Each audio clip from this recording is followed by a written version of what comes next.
क्या बागेश्वर धाम का तरीका आपको वाकई में सही लगता है? क्या आप कभी उनसे मिलने वहां पर जाएंगे? क्योंकि जो पर्चा बनाना, लोग शक करते हैं कि भाई ये जादू है, ये कोई ट्रिक है। एक बार शंकराचार्य जी ने भी बोल दिया था कि मतलब चुनौती देता हूं कि आप जाइए जोशीमठ जाकर वहां की धसकती जमीन रोक कर दिखाएं। तो ये कोशिश तो नहीं है कि बीच में मनमुटाव हो, लेकिन क्या आप उनके तरीके से सहमत हैं? क्या ये करना चाहिए या इससे कोई हानि हो सकती है? क्योंकि हनुमान भक्त वो हैं, इसमें कोई शंका नहीं है, किसी को कोई डाउट नहीं है, लेकिन क्या वो खाली भक्ति में रहें, प्रवचन करें, ज्यादा सुंदर नहीं होगा?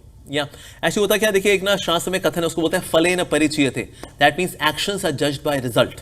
वह रिजल्ट क्या है? अल्टीमेटली रिजल्ट ये है कि लोगों की समस्याओं का समाधान हो रहा है, और वो जब इलाज भी करते हैं तो बीच बीच में भगवान का नाम भी बुलाए थे, जय सियावर रामचंद्र की जय, जय सीताराम। तो इस प्रकार से लोगों से नाम भी बुलवाए थे। तो एंड रिजल्ट जो है वो बहुत अच्छा है। और ऐसा नहीं कि मतलब ये ऐसा किसी के पास पावर ऐसी नहीं हो सकती। हमारे शास्त्र के अनुसार ऋषि मुनि के पास ऐसी शक्तियां हुआ करती थी। तो अगर किसी को ऐसी शक्ति है और उसका दुरुपयोग नहीं करता कि मैं किसी मतलब मैं मान लो स्त्रियों को अपने पास लेकर के आऊं, आकर्षित करूं, कहीं उनको अपने स्पेशल रिक्रिएशन हाउस में लेकर के जाऊं और उनके साथ दुर्व्यवहार करूं क्यों, because I got magical powers. क्या वो ऐसा करते हैं? ऐसा वो नहीं कर रहे, और हम प्रार्थना करते हैं आगे भी ऐसा कुछ हो भी ना, निश्चित रूप से वी प्रे फॉर हिम।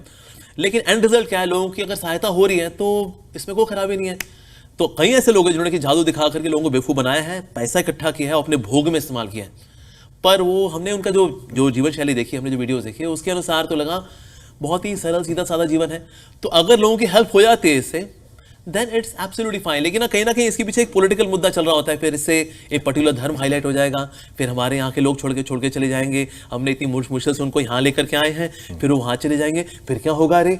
तो ये एक ना कैलकुलेशन चलनी शुरू होती है, फिर बेवजह इलॉजिकल उंगलियां भी उठनी शुरू हो जाती हैं। तो अगर कोई व्यक्ति एंड रिजल्ट अच्छा दे रहा है, उन लोगों का भला हो रहा है अगर, और लोगों ने बोला भी हाँ भला हुआ है, so then well all the best. एक तरह से हम देख सकते हैं that he is a kind of doctor.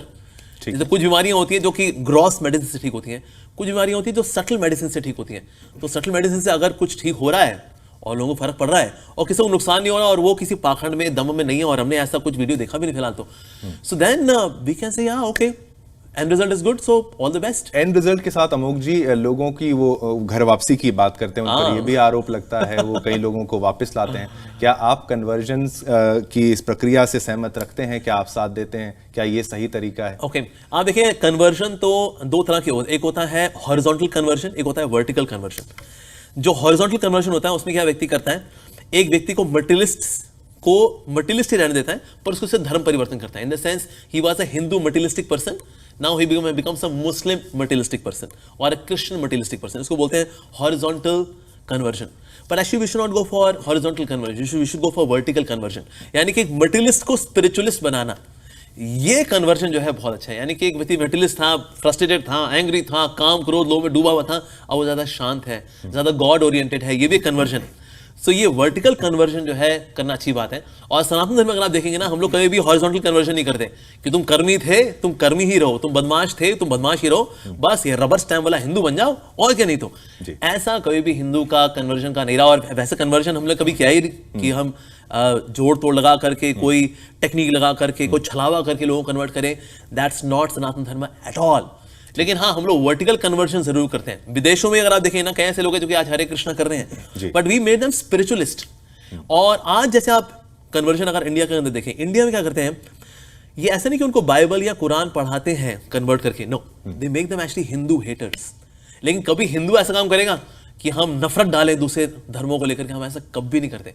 हम ये करते हैं ओके आप जो सीख रहे हैं बहुत अच्छी बात है, लेकिन हमें क्या करना चाहिए, अभी शुड बिकम गॉड लवर्स। ऐसा नहीं हमें चीजों के लिए भगवान के पास जाना चाहिए, we should become God lovers. ये एक स्पिरिचुअल कन्वर्जन है और ये करना बहुत अच्छी बात है। Like when in the west, हमारे श्री प्रभुपाद जी जब वेस्ट में थे, सो एक समय एक प्रोग्राम था, तो कुछ क्रिश्चियन से फैनेटिक्स थे, वो आ गए, स्वामी जी आप क्यों आए यहाँ पर हरे कृष्णा कराने के लिए, why are you here, what do you know about Jesus Christ and what is your connection with Jesus Christ. Very challenging way उन्होंने पूछा। तुम्हारे प्रभुपाद जी ने बड़े विनम्र भाव से बोला, उन्होंने बोला we are servants of the lotus feet of Jesus Christ. ऐसा रिस्पेक्ट का भाव, ये सनातन धर्म है, ये विनम्रता, ये सनातन धर्म वास्तव में। सो नो डाउट हम भी कन्वर्ट करते हैं, we the Hindus we also convert. हम देश विदेश में कई लोग हैं हरे कृष्णा कर रहे हैं, पर yes ISKCON, but we convert them from materialist to spiritualist and without hating their original culture. कि आप वर्टिकल कहते हैं, हॉरिजॉन्टल कहते हैं? उसको हम वर्टिकल बोलते हैं, यानी कि आप एक मटेरियलिस्ट थे, अब आप स्पिरिचुअलिस्ट हो गए। इनफैक्ट देयर वाज वन रैबाई मतलब चर्च के प्रीस्ट थे वो। ही सेड स्वामी जी मैं चर्च में एज अ प्रीस्ट करता हूँ सेवा, but I like chanting Hare Krishna. अगर मैं कन्वर्ट ना हूँ चलेगा क्या? हमारे प्रभुपाद जी ने बोला it's absolutely fine, you can continue your services in the church, but yes you like chanting Hare Krishna, you like reading Bhagavad Gita, that also you can do. तो ये तरह का फैनेटिसिज्म नहीं है सनातन धर्म के अंदर। तो जो आपको कुछ अच्छा सीखते हैं दूसरे धर्म से, वेल एंड गुड।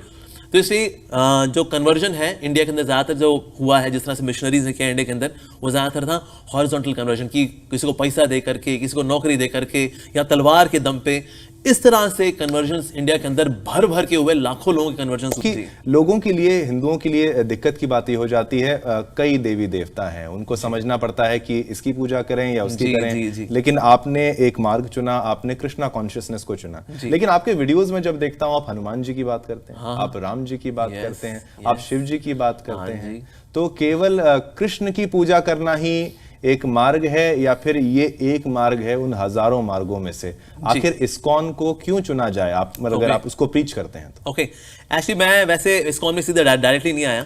मैं घाट घाट का पानी पी करके आया, यानी मैं भी कहीं बाबाओं के चक्कर में, कोई गुरुजी के चक्कर में, और बाकी धर्मों में भी गया, चाहे वो इस्लाम हो, चाहे क्रिश्चियनिटी हो, बुद्धिज्म हो।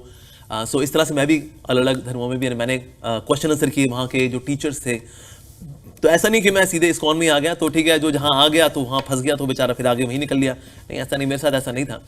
सो मैंने क्या पाया इस्कॉन के अंदर, एक तो यहाँ ना कोई बाबा जी की पोथी नहीं है कि जो बाबा जी ने बोल दिया है चुपचाप उसको एक्सेप्ट करने का है, नो सवाल जवाब। नहीं, ऐसा नहीं है। यहाँ पर आकर के आप सवाल जवाब कर सकते हैं। सेकेंडली, आपको आपके सवालों के बड़े ऑथेंटिक, साइंटिफिक, डिटेल्ड आंसर्स मिलते हैं, which make lot of sense. साथ ही जो भक्ति का कल्चर, ऐसा नहीं कि ये इस्कॉन ने शुरू किया है, यहाँ के फाउंडर ने शुरू किया था 1966 में इस्कॉन बनाया, तो ISKCON culture, no, it is भक्ति का कल्चर। जो प्रहलाद जी ने, ध्रुव जी ने जो भक्ति की, संत तुकाराम जी ने भक्ति की, उसी भक्ति को इंस्टीट्यूशनली बड़ी सिस्टमैटिकली आगे दे रहा है ISKCON. That's one more beautiful thing. साथ ही it is based on holy scriptures, यानी शास्त्र, जैसे श्रीमद् भगवद गीता है, श्रीमद् भागवतम है, ये उनके ऊपर आधारित है। That's another beautiful thing about ISKCON. साथ ही it is based on culture. यहाँ सिर्फ फिलॉसफी नहीं है कि बस एक प्रवचन हुआ, सबने सुना, बाकी सब अपने अपने घर, नहीं, साथ साथ में ना कल्चर भी है।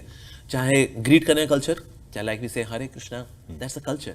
तो इस तरह से प्रसाद पाते हैं हम लोग, भोग लगाते हैं भगवान को, इट्स कल्चर। तो इस तरह से कल्चर, धोती कुर्ता पहनना, इट्स पार्ट ऑफ कल्चर। तो साथ में कल्चर भी है, सिर्फ फिलॉसफी नहीं है। और मैंने साथ में ये भी देखा कि ना it is about so much of welfare to the society. ऐसा नहीं सिर्फ हम लोग बस हरे कृष्णा करते हैं, बस गाना वाना गाते हैं, हरे कृष्णा करते हैं और ढंग का कोई काम नहीं करते। नहीं, ऐसा बिल्कुल भी नहीं है। दुनिया में सबसे ज्यादा शुद्ध शाकाहारी भोजन बांटने वाली संस्था का नाम है इस्कॉन।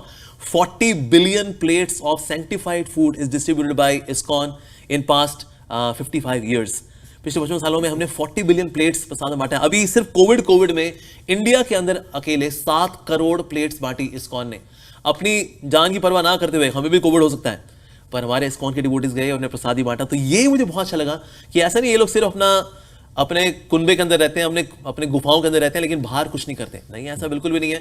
जैसे मैंने अभी आपको यूक्रेन और रशिया का एग्जांपल दिया, वहां हरे कृष्णा डिवोटीज पूरी दुनिया भर से भिक्षा मांग रहे हैं इन सोल्जर्स के लिए जो लड़ाई करने पे उतारू हैं। सो ये जो कल्चर है कि लोगों की हेल्प भी करनी है और अपनी स्पिरिचुअल प्रैक्टिसेस भी देखनी है, ये जो मैंने एक बहुत अच्छा ब्लेंड देखा, that was also very very impressive. साथ ही बड़े बड़े अच्छे संत महात्माओं से मिला इस्कॉन के अंदर, जो बड़े निस्वार्थ थे, बड़े लर्नड, बड़े scholarly, and yet at the same time very grounded, very down to earth and very intelligent, very compassionate. ऐसे संत नहीं, संतों से मिला, उससे भी बहुत कन्विक्शन आई। तो ये सब देख करके मुझे लगा यस, ये पांच जो है आफ्टर घाट घाट का पानी पी करके फिर मुझे हरे कृष्णा की नदी में मेरी प्यास बुझी। लेकिन बात ये आती है only by Krishna, where as per Bhagavad Gita Krishna is the supreme Lord, not as per ISKCON. As per Bhagavad Gita, Krishna is the supreme Lord. As per, like for example, say Bhagavad Gita, chapter 7, verse number 7, Natta paratanam nanyat, kinchit asti dhananjaya. There is no higher truth other than me. Krishna very clearly says, Sarv dharmana parityajya mam ekam sharanam raja. एकलौती मेरी शरण में आओ, मैं तुमको तुम्हारे सारे पापों से मुक्त कर दूंगा। अहम त्वं सर्व पापेभ्यो मोक्षयिष्यामि मा शुचः। तुम डरो बिल्कुल नहीं। सो भगवद गीता क्लियरली बोलती है that we should take shelter of lord Shri Krishna. So हम भगवद गीता को फॉलो करते हैं, that's why. But does that mean कि हम बाकी देवी देवताओं का सम्मान नहीं करते? Absolutely not. हम बाकियों को भी एक्सप्लेन करते हैं इन द लाइट ऑफ शास्त्रास। लाइक राम जी हैं, भगवान श्री कृष्ण के मर्यादा पुरुषोत्तम अवतार हैं, इसलिए हम राम कथा भी करते हैं। और हनुमान जी जो है वो परम राम भक्त हनुमान जी हैं, तो भक्तों का गुणगान भी इसी कनेक्शन में करते हैं। तो इसीलिए बाकी सबको बड़ा सम्माननीय, और जैसा शास्त्रों में उनकी पोजीशन बताई गई है in relation to the Supreme Lord, उसको वैसे समझाते हुए हम लोग निश्चित रूप से कृष्ण भक्ति को बताते हैं। बट इज नॉट दैट कि हमने सोच लिया कि पर्ची निकाली थी तो कृष्ण का नाम लिखा, ठीक है भाई इस्कॉन मतलब अब हम कृष्ण जी का प्रचार करेंगे क्योंकि पर्ची में कृष्ण जी का नाम निकला है, today Krishna hit the jackpot. Is it like that? No. तो कृष्ण का नाम क्योंकि शास्त्रों में आता है और इसीलिए हम प्रभु जी ये भी एक इस्कॉन पर है, लोगों को ये समझना होता है कि ये विदेश में इसका ऑपरेशन ज्यादा है जी, विदेश में भी काफी मंदिर हैं, उनको चलाया जा रहा है, तो इसका फंडिंग को लेकर लोग पूछते हैं किस तरीके से इसका प्रयोग किया जाता है। ठीक है, मतलब इसमें कोई शक नहीं है, उसका उपयोग किस तरीके से आप ज्यादा बेहतर समझते होंगे। अगर दर्शकों को समझाया जाए कि जो दान किया जाता है या मंदिर निर्माण के लिए जो दान किया जाता है उसका प्रयोग किस तरीके से होता है, ताकि जो तरह तरह की जो भ्रांतियां चल रही हैं उसकी क्लैरिटी मिल जाए। तो कई एक्चुअली ना ये जो नैरेटिव है ये आया था राजीव दीक्षित जी से, ऐसे उनका बड़ा सम्मान करते हैं, लेकिन किसी ने उनको मिस इन्फॉर्म कर दिया होगा कि ये कोई विदेशी संस्था है, इतना पैसा तो कोलगेट कंपनी नहीं भेजती विदेश जितना कि ये इस्कॉन संस्था भेज देती है। एक्चुअली ऐसा बिल्कुल भी नहीं है। वैसे हमारे गवर्नमेंट की तरफ से ऑडिट्स भी होते हैं हर साल, तो इसलिए हम सोचे कोई पैसा विदेश भेज देंगे, नहीं ऐसा बिल्कुल भी नहीं है। जैसे मैंने बताया अभी हमने कोविड में इतना प्रसाद बांटा तो 7 करोड़ प्लेट, एक प्लेट पड़ती है 20 रुपए की, रॉ मटेरियल लेके आना, बनाना, उसको ट्रांसपोर्ट करना, एक प्लेट 20 रुपए की पड़ती है। तो 7 करोड़ मल्टीप्लाई बाय 20 कितना हो गया जी? 140 करोड़। अगर हम सारा पैसा विदेश भेज देंगे तो 140 करोड़ रुपए हम हमारे भारतवासियों पे भला कैसे खर्च करेंगे? तो इस तरह से हम प्रसाद बांटते हैं, तो दैट मींस उसके लिए भी खर्चा होता है। हमारे यहाँ मंदिर बनते हैं, मंदिर ऑन एन एवरेज करीब 30-40 करोड़ का एक मंदिर बनता है। कुछ इससे महंगे बनते हैं, कुछ इससे सस्ते बनते हैं, डिपेंडिंग कि कहाँ बन रहा है मंदिर। तो इसलिए ये पैसा अगर हम सारा विदेश भेज देंगे तो फिर ये वाले मंदिर कैसे बनेंगे? अमोघ जी, कितने मंदिर अगर आपसे मैं डेटा ले लूं इस्कॉन के द्वारा अब तक शुरुआत से अभी तक बना दिए गए हैं? जी, ये इसके बारे में बताएं, कहाँ मतलब देश विदेश में? जी, देश विदेश में वैसे कुल मिला करके अभी करीब 950 मंदिर हैं। इसके अलावा सेंटर्स और हैं, प्रीचिंग सेंटर्स और हैं और आउटरीच सेंटर्स और हैं। इसके अलावा पर मेन जो टेम्पल्स हैं वो करीब 850 से 900 के आसपास मंदिर हो चुके हैं और बन रहे हैं। जैसे इंडिया के अंदर करीब 30-35 मंदिर अभी और बन रहे हैं इंडिया के अंदर। पर भारत का पैसा बाहर जो जाने की बात है वो एब्सोल्युटली झूठ है, ऐसा बिल्कुल भी नहीं है। बल्कि आपको जान के बड़ी खुशी होगी, चाइना जैसे कंट्री से हमारे मंदिर, एक हमारा बंगाल में मायापुर मंदिर बन रहा है, TOVP, टेम्पल ऑफ वैदिक प्लेनेटोरियम, उसके लिए 15% डोनेशंस एक्चुअली चाइना से आती हैं। चाइना में करीब इस वक्त 30 से 35 हजार हरे कृष्णा डिवोटीज हैं और ये लोग दान करते हैं मंदिर के लिए। हमने कभी सोचा था कि चाइना से दान आएगा, वो भी मंदिर निर्माण करने के लिए? हम लोग पैसा भेजेंगे चाइना वाले, जो लोग वीवो खरीदते हैं या ओप्पो खरीदते हैं या MI खरीदते हैं, तो ये सारे ब्रांड्स हम जानते हैं सब चाइनीज ब्रांड है। तो बल्कि इंडिया से पैसा टेक्नोलॉजी के चक्कर में हम देखा हम चाइना भेजते हैं, लेकिन चाइना से पैसा कभी आया है? हाँ जी, बिल्कुल आ रहा है। और वो है TOVP, टेम्पल ऑफ वैदिक प्लेनेटोरियम के लिए करीब 15% से 20% आता है हमारे मंदिर के लिए, निर्माण के लिए। तो पैसा जो है बाहर नहीं भेजा जाता, हर मंदिर को अपनी जिम्मेदारी खुद संभालनी होती है। जैसे कि अगर एक टेम्पल है दिल्ली के अंदर तो उसको खुद ही फंड रेजिंग करनी है, और बाहर जो मंदिर है उनको वहां अपनी फंड रेजिंग करनी होती है। अगर इंडिया एक ऐसा, अगर हम ये सोचते हैं कि इस्कॉन एक ऐसा ऑर्गेनाइजेशन है जो कि पैसा कमाने के लिए है, तो हमारे मंदिर क्या होने चाहिए थे? सिर्फ इंडिया में होने चाहिए, विदेश में सिर्फ बैंक अकाउंट होना चाहिए, क्योंकि यहाँ के लोगों को हमें बेवकूफ बनाना है और पैसा बाहर अकाउंट में ट्रांसफर करना है। लेकिन इस्कॉन के टेम्पल शुरू में कहाँ खुले? सैन फ्रांसिस्को में खुले, न्यूयॉर्क में खुले, लंदन में खुले, अफ्रीका में खुले, तो साउथ अमेरिका में खुले, यहाँ पर मंदिर खुल रहे हैं। अरे ये तो सारा उल्टा काम हो गया बाबा, हमें तो बाहर सिर्फ बैंक अकाउंट होना चाहिए, मंदिर सिर्फ इंडिया में खोलना चाहिए, क्योंकि पैसा तो यहाँ से ट्रांसफर करना है ना बाहर, पर मंदिर तो बाहर खुल रहे हैं और हरे कृष्णा वहाँ विदेशी लोग कर रहे हैं। अरे ये तो उल्टी कहानी होगी रे। तो इसीलिए अगर आप लॉजिकली अगर कोई देखे ना, कोई गहराई में जाके देखेगा, तो इस्कॉन जो है एक प्योर सनातनी ऑर्गेनाइजेशन है जो कि हमारे टाइमलेस विजडम जो भक्ति की है उसको बड़े सिस्टमैटिकली धैर्य के साथ सिखाती है, भगवान का नाम लेना सिखाती है, भगवद गीता बड़ी सिस्टमैटिकली पढ़ाती। कितने सैकड़ों लोग भगवद गीता के कोर्सेज कर चुके हैं। जैसे हमारा ये जो दिल्ली में जो मंदिर है उसमें लाइट एंड एनिमेट्रॉनिक शो है भगवद गीता के ऊपर, उसके 2 लाख शोज हो चुके हैं अब तक पिछले 25 सालों में, ताकि लोग ग्राफिकली भगवद गीता को समझ सकें। तो इसीलिए भगवद ये जो इस्कॉन संस्था है ये कोई विदेशी संस्था नहीं है, it is international organisation, it is not American organisation, it is international organisation, ताकि सबके सब सनातन धर्म के साथ जुड़ सके, तो उसका लाभ उठा सके। बिल्कुल, आपने इस्कॉन के बारे में बताया, फंडिंग के बारे में बताया और कैसे विदेश से भी यहाँ चाइना तक से फंडिंग आ रही है, ये बहुत इंटरेस्टिंग बात मुझे लगी। एक सवाल लोगों के अंदर काफी शंका है, डाउट्स है, पूछते हैं, कृष्ण जी जो हैं वो मुरली बजाते थे, गोपियां होती थीं, 18,000 बीवियां होती थीं, और उसको एक अलग तरीके से प्रेजेंट किया जाता है, उसको पेश किया जाता है। उसका साफ स्पष्ट एक वर्णन अगर आप हमारे दर्शकों के लिए करें, क्योंकि भक्ति रस से आप लोग डूबे रहते हैं और उनकी पूजा करते हैं, 18,000 पत्नियों का सामने से कोई जिक्र कर दे तो उसको जवाब आप कैसे देते हैं? ओके, तो इसमें 16,108 पत्नियां का अकाउंट आता है भगवान श्री कृष्ण के बारे में कि भाई उनकी 16,108 पत्नियां थी, इतनी सारी पत्नियां रखना ही देखे हुए तो बहुत ही गलत बात है। 10,000 करोड़ गोपियां, हाँ जी, और ये गोपियां हैं कौन भला? ऐसी कोई घूम रही थी, भगवान ने कहा आजा आजा मेरी गोपी बन जा, आजा आजा आजा प्लीज प्लीज प्लीज आजा डांस करने के लिए, आजा आजा। ना जी ना, बड़े बड़े संत महात्मा पुरुष उस रासलीला में भाग लेने जाते। Even Shiv ji came as Gopeshwar Mahadev, उन्हें प्रार्थना करके योग माया से ही took that female form Gopeshwar Mahadev to participate in Raslila of lord Shri Krishna. तो रासलीला कितनी ऊंची होगी जिसमें शिवजी पार्टिसिपेट करना चाहते हैं। अगर से लड़का लड़की का अफेयर होता है तो क्या शिवजी उसमें पार्टिसिपेट करना चाहते हैं? अगर और नहीं लड़का लड़की का अफेयर होता है तो क्या शास्त्रों में वर्णन होता है? वैसे लड़का लड़की और बहुत सारे अफेयर होते हैं भाई, रोमियो जूलियट, शीरी फरहाद, ये ऐसे कई सारे हैं, पर इनका नाम तो शास्त्रों में आता नहीं। ये राधा कृष्ण और गोपियों का नाम क्यों आ रहा है भाई? अगर ये लफंटरबाजी वाला केस है फिर तो इनको बिल्कुल नहीं आना चाहिए, बिल्कुल। ये शास्त्रों में क्यों मेंशन है? दैट मीन्स इसमें दिव्यता है जी, इसमें दिव्यता है। बल्कि शास्त्र तो बताते हैं कि जो ये राधा कृष्ण की जो लीलाएं एक प्रमाणिक गुरु से प्रमाणिक तरीके से तत्व के साथ सुनता है, उसकी लस्ट दूर हो जाती है। अरे how come this beyond logic, but it happens actually. तो इसीलिए ये लीलाएं वास्तव में दिव्य हैं। और उनको सुनाने वाले भी कौन हैं? परमहंस शिरोमणि सुखदेव गोस्वामी जी। सुनने वाले कौन? परीक्षित महाराज जी। अगर ये लड़का लड़की कहानी होती तो सोचिए एक व्यक्ति जो 7 दिन में मरने वाला है उसको ये लफंटरबाजी कहानी सुनाएंगे? No, that means it is very divine in nature. तो इसलिए लगता ऐसा है क्योंकि हमने ना बॉलीवुड में देखा हुआ है, बंटी बबली, रोमियो जूलियट, हीर रांझा, तो लगता है अरे ये भी वही होंगे राधा कृष्ण। नहीं, एक्चुअली ऐसा बिल्कुल नहीं है। लाइक गोपाल तो आपने उपनिषद में मेंशन की गोपियां असल में है कौन? कुछ गोपियां जो ऐसी हैं जो कि हैं गोपीजन वल्लभः कला प्रेरकः, यानी भगवान श्री कृष्ण गोपीजन वल्लभ जो है कला प्रेरक, उन्हीं कलाएं हैं, उनकी शक्तियां हैं, उनके एक्सपेंशंस हैं वास्तव में। सो एको बहुनाम विविधदाति कामान, when one lord expands with his शक्तिज इनटू वेरियस फॉर्म्स, तो ये वो गोपियां हैं। तो ये हम सोचे किसी गांव की लड़की थी, भगवान ने उसको फंसा लिया होगा, ना जी ना। So Shrimati Radhika, she is a female counterpart of god in divine way, in spiritual way, not in a biological way but in a divine way. तो इसीलिए राधा कृष्ण जो है, इसलिए राधा कृष्ण से पहले ना हम बोलते भैया पहले भगवद गीता समझी तुमने? बताओ तुमको देखी नो अस्मिन् यथा देहे कौमारम यौवनम जरा की आत्मा के साथ शरीर बदलती है, ये समझ आया आज तक? हैं जी, ये तो समझ में नहीं आया जी। राधा कृष्ण लीला बहुत ऊंची बात है एक्चुअली। राधा कृष्ण लीला समझने की बात तो दूर, हम कृष्ण लीला नहीं समझ पाते, कृष्ण लीला भी समझनी दूर की बात, हम तो माया लीला समझ नहीं पाते। माया कब किसको कैसे घुमाती है नहीं समझ सकते, माया लीला भी दूर की बात, हम तो अपनी खुद की लीला समझ नहीं पाते हैं कि मैं कब क्यों क्या करता हूं रे, मैं कब गुस्सा कर देता हूं, क्यों बोल देता हूं, अरे बाबा।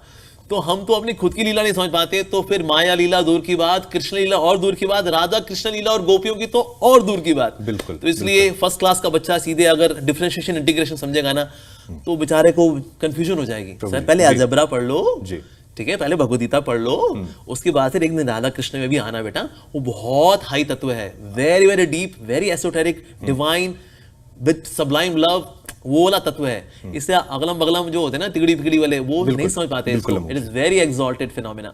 अमुक जी, आपने शिव जी का भी जिक्र किया, आपने कहा वो भी भक्त थे उनके जी। तो जी। एक मुख्य विषय लोगों के मन में जो आता है वो शिवलिंग को लेकर आता है, बार बार पूछते हैं, विवाद होता है, कुछ होता है, तो शिवलिंग के ऊपर कोई क्लैरिटी लोगों को, आम जनता को नहीं है। ठीक है, आपने ये बात कही कि भगवद गीता को पढ़ा जाए तब ये चर्चा की जाए, ऐसे ही हिंदू ग्रंथों को बिना पढ़े बिना लोग आरोप लगा देते हैं कुछ ना कुछ। जी जी जी, क्या है शिवलिंग? एक्चुअली शिवलिंग जो है, वैसे लिंग का मतलब होता है सिंबल। कई बार लोग मानते हैं वो लिंग का मतलब प्राइवेट पार्ट, तो उसको ऊपर वाला पार्ट है is the private part of lord Shiva, और नीचे जो है वो बेसिकली स्त्रीलिंग, तो इसलिए वो जो है वो Parvati. Just see what they are worshipping. ये हिंदू लोग बिना पगलैट हो गए, सर हिंदू लोग अकल है, हम किसकी वर्शिप कर रहे हैं हमको पता है। अगर लिंग का मतलब अगर प्राइवेट पार्ट होता है, मेल प्राइवेट पार्ट, तो बोलते हैं स्त्रीलिंग।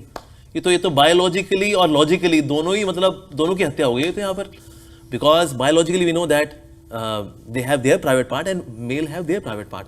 तो लिंग बोला means male private part, तो स्त्रीलिंग में तो फिर हुआ नहीं है। तो that means लिंग means what? private part? No. private part के लिए संस्कृत नाम है, आता है, उसको बोलते हैं शिशिनम। It is not लिंग, it is known as शिशिनम। अगर जिसने संस्कृत पढ़ी होती ना तो उसको पता होगा। तो इसे लिंग means symbol. Now what does this symbolize? It symbolizes Lord Shiva. अच्छा, Lord Shiva symbolize like this only? ऐसा कैसे जी? तो इसके पीछे वाला कारण क्या है? तो इसके पीछे कारण आता है फ्रॉम श्रीमद् भागवतम कि किस प्रकार से भगवान प्रकृति को एक्टिवेट कैसे करते हैं। महाविष्णु ही एक्टिवेट्स प्रकृति, एग्रीगेट प्रकृति, अभी प्रकृति क्रिएशन हुई नहीं है, अभी एग्रीगेट प्रकृति है, उसको एक्टिवेट करते हैं बाय ग्लैंसिंग। तो जो ग्लैंस करते हैं दैट इज टाइम और काल और महाकाल। तो जो ग्लैंस जो पड़ता है उससे प्रकृति एक्टिवेट होती है and the living entities enters from Mahavishnu into प्रकृति वाया लॉर्ड शिवा। तो इस तरह से ये काल, महाकाल एंड देन प्रकृति एक्टिवेटेड, नाउ लिविंग एंटिटीज अब प्रकृति के अंदर जाएंगी, क्रिएशन होगी और आगे बढ़ेगी। तो ये प्रकृति है और एक ग्लैंस है, इसको जब ऐसे करते हैं देन बिकम शिवलिंगा बेसिकली। तो ये सिंबलाइज करता है the origin of universe, the origin. Here is Lord Shiva, Kaal Shakti, Mahakaal coming from Mahavishnu and there is Prakriti. इसको सिंबलाइज करता है शिवलिंग। तो इसलिए वो बोले प्राइवेट पार्ट, अरे बाबा ऐसे होता है कहना, किसने ब्लू रंग के अगर लेंस पहने हो तो उसको सब ब्लू नजर आता है, किसी ने ग्रीन कलर के लेंस पहने हो तो उसको सब ग्रीन नजर आता है। तो इस तरह से जिनकी बुद्धि जो है उनके किसी और ही अंग में निवास करती है तो उनको सब जगह पर यही वाले अंग नजर आ रहे होते हैं। तो इसलिए अपनी बुद्धि को अपग्रेड करें। हमें शरीर के निचले अंगों से नहीं सोचना चाहिए, हमें शरीर के नहीं सोचने के लिए भगवान ने बुद्धि दी है, उससे सोचना चाहिए कि ये sir why Hindus are worshipping Shivling. क्या हिंदू लोग बेवकूफ हैं? Absolutely not.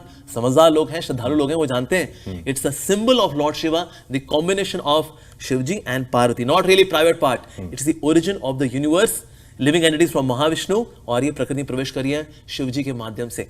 That Sadashiv, here is Prakriti. इसको शिवलिंग बोला जाता है। तो ये पूजनीय है, वंदनीय है। बिल्कुल। और एक और विषय जिसकी काफी चर्चा हुई थी न्यूज में, क्योंकि आप अब हमारे साथ जुड़े हैं, ओम और अल्लाह एक है ये कहा गया था, और दोबारा ये भी कहा गया था कि सबसे पुराना धर्म कौन सा है, उसको लेकर भी चर्चा की गई थी। तो उसके भी आप अगर क्लैरिटी हमें दे दें, सबसे पुराना धर्म आखिर है, अगर हिंदू धर्म है नहीं है तो भी बता दीजिए क्या है। जी जी, एक्चुअली सनातन धर्म का मतलब ये, सनातन मींस बिगिनिंगलेस एंड एंडलेस।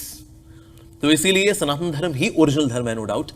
और इसी से ही बाद में सारे और ब्रांचेस भी निकलते हैं, चाहे वो जैन धर्म हो, बौद्ध धर्म हो, इस्लाम हो, क्रिश्चियनिटी हो। बाद में प्रॉफिट्स आते हैं, वो फिर आकर के उस पर्टिकुलर रीजन में उनको सिविलाइज करने के लिए आकर के वो एक धर्म की शुरुआत करते हैं।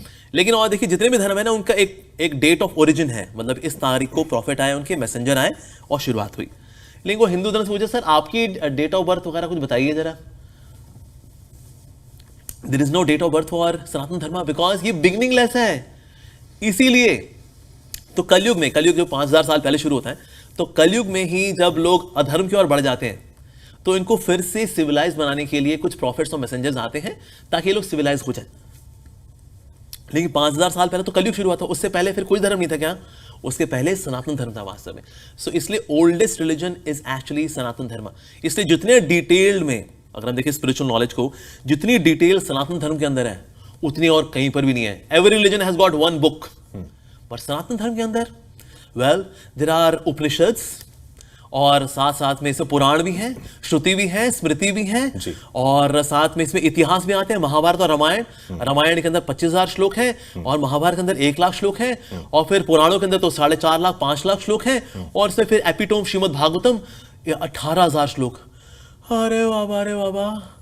तो बाकी धर्मों में बहुत ही समरी वर्जन दिया गया है भगवान के बारे में। That's like a pocket dictionary. Pocket dictionary में सारी डेफिनेशन सही होती हैं, लेकिन सारी डेफिनेशंस नहीं होती।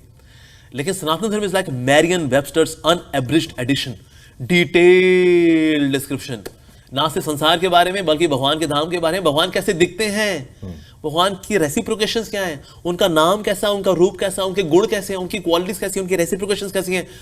अरे बाबा, ये सारी डिटेल आपको मिलती है सनातन धर्म के अंदर, because that's the original religion. तो इसीलिए बाकी धर्म भी धीरे धीरे करके आते हैं, नैतिक बनते हैं, और कंप्लीट साइंस अगर सीखना चाहते हैं, वी एज हम्बल सर्वेंट्स, हम चाहेंगे कि आप सीखना चाहें complete science of God, you can come to us and we will humbly teach you, why not. तो उसके ओरिजिनल धर्म है तो सनातन धर्म, बिगिनिंगलेस एंड एंडलेस। ठीक है। विदेश में लेस्टर में एक हिंदू मंदिर पर अटैक हुआ था जी, उसके बारे में आपकी क्या टिप्पणी है, आपका क्या जवाब है उनके लिए? फिर एक और जगह में भी कुछ कहा जाता है, कथित तौर पर वो खालिस्तानी समर्थक हैं, ये भी एक नया विषय जो पहले लेस्टर की तस्वीरें जैसे आपको हम तस्वीरों में दिखा रहे हैं, उसके लिए आपका क्या जवाब है? क्या विदेश में हिंदुओं के लिए थोड़ी दिक्कतें हैं? क्या उनका बोलने वाला कोई नहीं है? क्या आपकी संस्था इसके बारे में कुछ करती है, या आपकी जो वहां पर मंदिर है वहां पर भी ऐसा कोई विरोध आपको झेलना पड़ता है, ऐसी परेशानियां आती हैं? बिल्कुल। बिल्कुल हमें विरोध झेलना पड़ता है, क्योंकि ना जैसे ही स्पेशली हरे कृष्णा मंदिर आता है या कोई ऐसे हिंदू मंदिर आता है, लोगों को लगता है बस अब ये अपने सारी दुकानदारी बन के हो जाएगी और हमारी दुकानदारी तो गई। तो इस तरह से ना वो बड़े बिजनेस पर्सपेक्टिव से सोचते हैं। पर जहां भी आप देखेंगे ना, हमारे हिंदू मंदिर है विदेशों में, वहां पर वो सेवा ही कर रहे हैं, कॉन्ट्रीब्यूट ही करते हैं। हमारे जैसे मैंने बताया ना, इस्कॉन के टेम्पल में रशिया के अंदर भी वहां they are distributing prasadam. USA के अंदर कितने ही ऐसे लोग हैं जो कि आते हैं और प्रसाद पाते हैं। जैसे यूरोप के अंदर भी है गॉट दिस वुडस्टॉक फेस्टिवल, उसके अंदर 50,000 यूथ आता है, उनको प्रसाद खिलाते हैं। प्रसाद में आएगी नहीं, वो थोड़ी boondi, proper meal is there, मतलब क्योंकि भगवान को भोग लगा होता है, so we are calling it as prasad. So इसलिए आप जहां भी देखें ना, हिंदू इज ऑलवेज कॉन्ट्रीब्यूटिंग। लेकिन ना एक नैरेटिव चल रहा है कि ना फिर ये लोग यहाँ पर आ जाएंगे, फिर हम नुकसान पहुंचाएंगे, ये इसकी वजह से फिर वो आक्रमण वगैरह कर देते हैं। बट बिल्कुल we humbly tolerate that, knowing that कि ओके, लोग की मिसकंसेप्शंस हैं, भगवान को सद्बुद्धि दे, इनको शांत करें, इनके मन को शांत करें। So we pray for them. ये आपकी, और एक आपका वीडियो में आपका सोशल मीडिया पे भी आया था, किसी आप कहीं पर आप बात कर रहे थे गर्लफ्रेंड बॉयफ्रेंड को लेकर भी आपने कॉन्सेप्ट कहा था, आप इसको नकारते हैं, और आपने 35 टुकड़ों की भी बात वहां पर ओ या बिल्कुल। उसका क्या कारण था, आपने सीधा उसको वहां से वहां तक जोड़ दिया सर? हाँ, ऐसे होता क्या ना, गर्लफ्रेंड बॉयफ्रेंड कल्चर जो है, लगता तो है कि बड़ा मॉडर्न कल्चर है कि अब हमने घर छोड़ा है, रस्मों को तोड़ा है, दूर कहीं जाएंगे, एक नई दुनिया हम बसाएंगे। तो ये गाने सुने हुए हमने बॉलीवुड के, उसको लोग क्या करते हैं, रियल लाइफ को रियल लाइफ पे प्रोजेक्ट कर देते हैं। यस, अब हम जो है मॉडर्न हो गए हैं, बड़े एडवांस हो गए हैं। बट एक्चुअली जो लिव इन कल्चर है इंडिया में, तो ये कभी एक्सेप्टेबल होने वाला नहीं है। भले ही इसको मूवीज वाला दिखाएं कि देखो ये मॉडर्न है, हमें खुले दिमाग का होना चाहिए। एक्सक्यूज मी सर, ये क्या खुले दिमाग, मतलब दिमाग भी लगाना होता है कुछ, ये खुला दिमाग ही काफी नहीं होता, साथ में कुछ दिमाग भी लगाना होता है। इसके अंदर देखिए, जितने भी ये गर्लफ्रेंड बॉयफ्रेंड जो कल्चर है, ये जैसे लिव इन का कल्चर हो गया, अल्टीमेटली दुख कौन पाता है? लड़की ही दुख पाती है। देखिए लड़का तो आगे बढ़ गया, अब ये बेचारे, अब इसका यहाँ तो अपनी प्रेगनेंसी में बच्चे को मारेगी, you know I can't afford this child because वो लफंटर तो छोड़ के भाग गया मेरे को 1 साल बाद, अब मैं क्या करूँ? यहाँ तो अपनी मासूम जान को मारेगी, यहाँ इसको जब पैदा करेगी तो फिर इसके ऊपर बचपन से लांछन लगेंगे, अच्छा ये तो लिव इन का पैदा हुआ है, हाँ, जिंदगी भर इसकी लाइफ नरक बन जाती है। इसके ऊपर लांछन मरते हैं, कहते हैं ये तो रही थी ना, एक महीना रही है, 1 साल रही है उसके साथ, हाँ, ये बेचारी भी अकेली होती है, इसकी दोबारा शादी होगी नहीं होगी, गैर जिम्मेदारी का भाव। और ये लिव इन में होता क्या, देखिए होता क्या है, ये घर के रिश्ते नाते तोड़ के आते हैं जी, तो उनको लगता है रिश्ते नाते तोड़ना इसने हमें सफलता दी है। तो जब इस साथ भी आते हैं ना, there is always sense of insecurity. हल्का सा झगड़ा झाटी हुई, कहता शादी तो नहीं हुई ना, तो तू अपने रास्ते, हम अपने रास्ते, तो इन्हें एक सेंस ऑफ कमिटमेंट नहीं आता। हम माफ करना नहीं जानते, बिकॉज हमें पता है कि अलग भी हो जाएंगे तो क्या यार, आज ये तो कल कोई और का नहीं, तो कमिटमेंट नहीं आता। और लिविंग क्यों करते हैं लोग? उनको कहता है अरे 1 साल इसके साथ, फिर आगे फिर किसी और के साथ, आज स्ट्रॉबेरी है कल बटर स्कॉच खाएंगे, ये मेंटालिटी है बेसिकली। लेकिन उसमें होता क्या है, लगता है कि ना ये अलग अलग फ्लेवर्स होंगे। एक्सक्यूज मी सर, डब्बे भले अलग अलग हों, लड्डू सब में सेम ही होता है। दैट मीन्स बॉडीज अलग अलग हों, लेकिन सेंसुअल एक्सपीरियंस इज सेम। कोई बोलेगा जी आपको कैसे पता जी, जिन्होंने किया हुआ है ना उन्होंने शेयर किया हुआ है, हाँ जी ऐसे ही होता है। तो ये एक इल्यूजन पे बेस्ड कॉन्सेप्ट है लिव इन का, that I will have more variety, अभी ये तो कल कोई और, तो फिर कल कोई और, एब्सोल्युटली नॉट। और राइट फ्रॉम वेरी बिगनिंग इसमें शुरुआत झूठ से होती है। अगर लिव इन में रहने वाले जो कपल्स होते हैं ना, कोई लिव इन वालों को कोई घर नहीं देता, उनको बोलना पड़ता है नहीं हम लोग हस्बैंड वाइफ हैं, हम लोग हस्बैंड वाइफ हैं, आप हमको जगह दे सकते हो आप ना, पर झूठ के आधार पर तुमको एकोमोडेशन मिलती है। तो इसीलिए अगर आप देखें साइकोलॉजिकली, सोशली, इमोशनली, ये स्वार्थ पे बेस्ड है गर्लफ्रेंड बॉयफ्रेंड कल्चर, ये लिव इन कल्चर है। ऐसी मैरिज होती है ना, it's a marriage of 2 families, लेकिन ये इतना स्वार्थी है ये रिश्ता गर्लफ्रेंड बॉयफ्रेंड का, लिव इन का, कि नहीं 2 परिवार का भाड़ में, सिर्फ मैं और ये, दैट्स इट। बिल्कुल तो इतना सेल्फ सेंटर्ड है, बहुत ज्यादा इगोइस्टिक है ये सारा कल्चर। लेकिन मैरिज जो होती है तो एक दूसरी गलतियां माफ भी करते हैं। देखिए हमारी परवरिश कैसे अच्छे से हुई, बिकॉज हमारे माता पिता बड़े सिविलाइज रहे, उनको अच्छा सिविलाइज देकर के हमने वैल्यूज ली। अब ये लिव इन वाले जो बच्चे हैं, ये देखेंगे हमारे माता पिता लफंटर रहे, तो ये क्या वैल्यू सीखेंगे भला इनसे? हमें भी लफंटर बनने का है, दैट्स इट। और जैसे मैंने पहले बताया कि मैंने कहा जैसे भाई कुत्ते बिल्ली होते हैं, ये बिल्कुल बिल्कुल आप विरोध में हैं, वो मुझे समझ में आ गया जी। इतने सवाल हैं कि खत्म ना हो, लेकिन समय का भी अभाव है। मैं बहुत बहुत धन्यवाद आपका करना चाहूँगा, आपने समय निकालकर हर विषय पर क्लैरिटी दर्शकों को दी, चाहे धर्म की बात हो, चाहे सरकार की बात हो, चाहे इस्कॉन की बात हो, चाहे आपका निजी टिप्पणी है GFBF को लेकर, सब पर बहुत बहुत धन्यवाद, आपने समय निकाला। मैं शिवम दत्त मेहता जी न्यूज़ पर आपके लिए ऐसे ही महत्वपूर्ण लोगों को लाता रहूंगा। आप देखते रहिए केवल और केवल जी न्यूज़।